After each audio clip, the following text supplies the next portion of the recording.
बड़ा मुश्किल है यार चेन्नई सुपर किंग्स को ऐसे देखना। And don't get me wrong, Rajasthan Royals ने अपनी आंधी में उड़ा के रख दिया चेन्नई सुपर किंग्स को।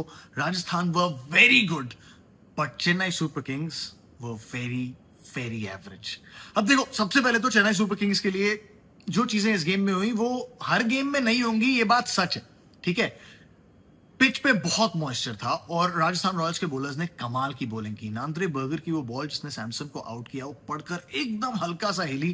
That is a dream ball, right. Jofra Archer ने जो स्पेल डाला, क्योंकि पिच में इतनी मदद थी, वो हर गेम में नहीं होगा। बट माई प्रॉब्लम इज, क्योंकि चेन्नई सुपर किंग्स के दो सबसे एक्सपीरियंस बैटर्स टॉप ओपनर्स हैं, टॉप 2 में खेल रहे हैं, उनको आउट कर लिया तो हर टीम को पता है कि नीचे बैटिंग में एक्सपीरियंस है ही नहीं। आप उस बैटिंग को अपने इशारों पे नचा सकते हो, and that is the problem. Ruturaj Gaikwad, Sanju Samson को आउट करो और उसके बाद you got the entire field to play with. और इसीलिए शायद चेन्नई सुपर किंग्स के फैंस को तकलीफ ये भी होगी कि जो कुछ एक्सपीरियंस बैटर्स थे, सरफराज के पास थोड़ा एक्सपीरियंस है, दुबे के पास बहुत एक्सपीरियंस है, they just played poor shots, both of them.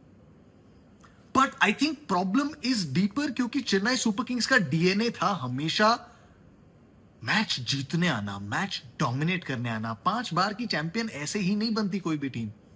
इस गेम में तो अंतर इतना था राजस्थान रॉयल्स और चेन्नई सुपर किंग्स के लेवल्स के बीच कि it almost seem like Rajasthan Royals अलग लीग की टीम है और चेन्नई सुपर किंग्स अलग लीग की टीम है। और ये आप कभी नहीं देखना चाहते हो, स्पेशली उस टीम के साथ जिसके बैच पर 5 सितारे लगे हैं यार। And which is why MS Dhoni की इतनी जरूरत है इस टीम को अभी भी। और आई नो आप कहोगे कि यार अब तो बैटिंग भी नहीं करते, कहां कितनी बॉलिंग खेलते हैं, but just the presence of someone जिसको आपको पता है कि यार ये आदमी कंट्रोल में, ये ना कर लेगा। द मोमेंट वो आदमी चला जाता है, then you are almost looking around and saying अब कौन करेगा यार, कौन करेगा, किसके पास सारे जवाब होंगे। ऋतुराज इज एक्सपीरियंस्ड, ऋतुराज ने लीड भी किया है इस साइड को, बट क्या ऋतुराज के पास धोनी जितना एक्सपीरियंस है? नो। क्या उतना कंट्रोल है इस फ्रेंचाइज पे? नो। और ये सबसे बड़ा टेस्ट होगा इस टीम का। देखो, संजू सैमसन पर सबकी नजरें थी, and as I said, Sanju Samson को वो बॉल गिरी, वो हर गेम में नहीं गिरेगी। Sanju Samson will come good, but इस टीम की प्रॉब्लम्स एक्चुअली रन डीपर। इस टीम के साथ दिक्कतें उस बैटिंग में इनएक्सपीरियंस की हैं, उस बॉलिंग में वन डायमेंशन की हैं। खलील, कंबोज, उनके साथ मैट हेनरी, तीनों न्यू बॉल बॉलर्स हैं। मिडिल डेथ ओवर्स में कौन बॉलिंग करेगा? आई नो नेथन एलिस को वो जो इंजरी हुई है उससे बहुत परेशानी हुई है चेन्नई सुपर किंग्स को, बट स्टिल इस टीम में स्ट्रक्चरल दिक्कतें हैं। Now you have to remember कि पिछले साल 10th आई थी ये टीम, उसके बाद बहुत ज्यादा बेट किया उन्होंने यंगस्टर्स पर। इस टीम में डिवॉल्ट ब्रेविस भी इंजरी से बाहर हैं, they've also been unfortunate. Nathan Ellis बाहर चले गए, शायद वो दोनों होते तो ये टीम कुछ अलग दिखती, मगर फिर भी एक हर टीम का एक डीएनए होता है।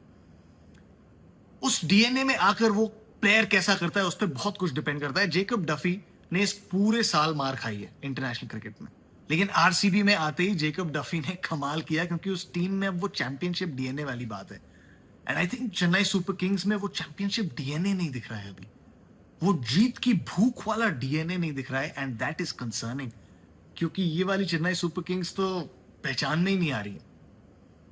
बैटिंग में प्रॉब्लम, बॉलिंग में प्रॉब्लम, स्ट्रक्चरल इश्यूज हैं इस टीम में, जिसका मतलब ये है कि इनको फिक्स करना आसान नहीं होगा। कैसे होंगी fix? I mean I been trying to think, लेकिन मेरे मन में भी कोई जवाब नहीं आ रहा है। But do not take anything away from Rajasthan Royals, क्योंकि वो टीम कमाल है। And do not take anything away from Vaibhav Suryavanshi, क्योंकि वो बंदा बवाल है भाई। पता है, पिछले साल जब वो आया, पहली डिनायल थी कि भाई है ही नहीं 14 का, बड़ा है, 17-18 का लग रहा है हमें तो, ये है वो है। उसने इतने रन तोड़े कि मैं कह रहा हूं अगर उसकी उम्र 30 भी है तो 30 की उम्र का कौन सा बैटर ऐसी बैटिंग कर रहा है, मुझे दिखाओ। फिर बातें हुई कि तुक्का है, एक सीजन लग गया, कोई बात नहीं। पिछले 1 साल में वो जहां गया है, emerging Asia cup, under 19 world cup, तोड़ के आया है। और तोड़ से मेरा मतलब तोड़ के आया है वो। अंडर 19 वर्ल्ड कप फाइनल में 175 बनाए उसने 80 ऑड बॉल्स में। 25वें ओवर में तो आउट होके चला गया था भाई, पूरे 25 ओवर और बाकी थे। 300-350 रन अकेले वनडे गेम में मारने का मादा रखता है। आपने बैटिंग देखी उसकी? उसने ना पीछे हट के पॉइंट के ऊपर छक्का मारा था। इतनी तेज बैट स्विंग जितनी क्रिकेट मैंने देखी है बचपन से, और जितनी क्रिकेट पे मैंने काम किया है पिछले 10 साल में, मैंने इतना तेज बैट स्पीड देखी ही नहीं है किसी बैटर की. एंड ही इज जस्ट 15, 3 दिन पहले 15 साल का हुआ है. टू थिंक कि वो क्या कर सकता है अगले 20 साल में, अगर वो जो आज कर रहा है वही करता रहे, इज स्कैरी फॉर ऑपोजिशन. हमारे लिए नहीं, हमारा तो खुद का लड़का है यार. एंड राजस्थान रॉयल्स ने सच में एक हीरा तलाश लिया है. और ये बात मैंने पढ़ी थी, शशांक किशोर भाई जो हैं ESPN क्रिकेट इन्फो, उन्होंने क्रिकेट मंथली में ये बात लिखी थी कि राजस्थान रॉयल्स ने एक्चुअली 10 करोड़ रुपए अलग रखे थे इनके लिए. उनको पता था कि ये बहुत स्पेशल टैलेंट है. जब ये 10 साल का था तब से इसको देख रहे थे, इसको लेकर आएंगे. और ये बात मैंने पहले भी कही है, मैं अभी भी कह रहा हूं कि मैं ऐसे कमरों में बैठा हूं जहां बिहार क्रिकेट का नाम आता था तो बहुत एस्टैब्लिश्ड लोग इस देश के हंसते थे बिहार क्रिकेट पर कि बिहार से कौन क्रिकेटर आता है यार. अकेले वैभव सूर्यवंशी ने अपने बल्ले के दम पर समस्तीपुर से उठकर पटना आकर दुनिया भर में जो आग लगाई है ना भाई, हैट्स ऑफ है. मेरा तो बहुत बहुत जल्दी बहुत फेवरेट क्रिकेटर बनता जा रहा है वो, क्योंकि जिस तरीके की वो क्रिकेट खेलता है ना, उसको कोई फर्क नहीं पड़ता. He does not give a dam. Catch छूटा, अगली बॉल पे फिर छक्का मारूंगा. And I love that attitude. उसको कोई फर्क नहीं पड़ता बाहर कोई क्या बात कर रहा है. आउट हो जाऊंगा तो हो जाऊंगा, लेकिन जिस दिन मारूंगा उस दिन तब तक मारूंगा जब तक सामने वाले बोलर जाएंगे भाई तू आउट होके चला जा. इस गेम में भी वो आउट होके गया है, उसको आउट किया नहीं है चेन्नई सुपर किंग्स ने. ऑल्सो राजस्थान रॉयल्स की bowling was very good. Nandre Burger, Jofra Archer बहुत अच्छे दिख रहे हैं. Ravindra Jadeja is looking very good. He is looking very happy in that team. अच्छे कॉम्बिनेशंस खिलाए हैं राजस्थान रॉयल्स ने. संदीप शर्मा अगेन अपना काम करके जाते हैं चुपचाप. It is such a well balance side.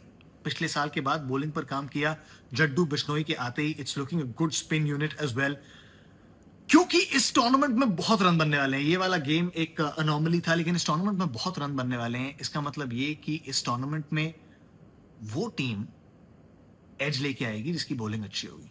And Rajasthan Royals is one of those teams. क्योंकि अब हमने 3 दिन में 3 ऐसी टीमें देख ली हैं जिनकी बॉलिंग अच्छी नहीं है.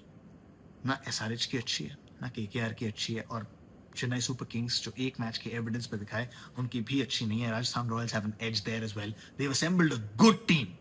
Now they have to build on this. पिछले कई सीजंस में राजस्थान रॉयल्स ने ना शुरुआत अच्छी की है, बट बीच में टेपर ऑफ हो जाते हैं. ये बात समझनी होगी राजस्थान रॉयल्स को कि बहुत लंबा सीजन है. If they can continue with this, they've got the talent, they've got the players to qualify. But Chennai Super Kings, उनके लिए कंसर्न्स है.